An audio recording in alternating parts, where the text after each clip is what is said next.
าดกว่าบอกอีสังเจิงความเจ็บคอเขาใกล้ลาดดีปางดุมเฮินเฮาเมื่อเขาหลอกมาหันในอุกกันอยู่กว่าก่อนวันมันไปถึงความเจ็บคอเขาใกล้ลาดกว่าบอกอีสังเจิงก็กำลังเขาหูแลเขาทางเขาป่วยขึ้นว่าเขาเป็นคนดวงเยาดังลาดังขึ้นเขาอับนอนไล่ยินเขาสอบเสียบความดาวาดเมืองในถ้ายังเอลูบุญดาคนเจิงเขาอยู่กว่าก่อนวันมันไปถึงความเจ็บคอเขาใกล้ลาดกว่าบองอีสังเจิงพอกำลังเขาหูแลเขาทางเขาป่วยขึ้นว่าเขาเป็นคนดวงเยาจังลาอยู่กว่าก่อนวันมันไปถึง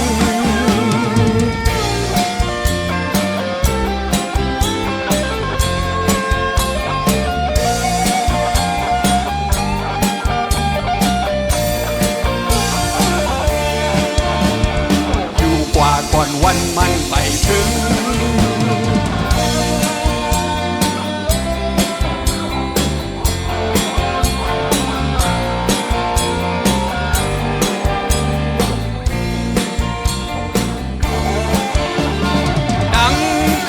เขาอับนอนไล่ยินเขาสอบเสียบความดาวาดเมืองในถ้ายังเอลูบุญตาคนเสื่องเขาอยู่กว่าก่อนวันมันไปถึงความเจ็บคอเขาใกล้ลาดกว่ามองอีสังเจิงพอกำลังเขาหูแลเขาทางเขาป่วยขึ้นว่าเขาเป็นคนดวงเยาจังลาพอกำลังเขาหูแลเขาทางเขาป่วยขึ้นว่าเขาเป็นคนหลวงเยาเขาจังลาพอกำลังเขาหูแลเขาทางเขาป่วยขึ้นว่าเขาเป็นคนดวงเยาจังลา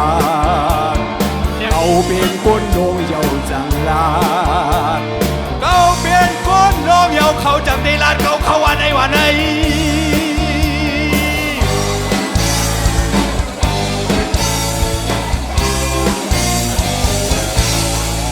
ขอบคุณค่ะขอบใจค่ะ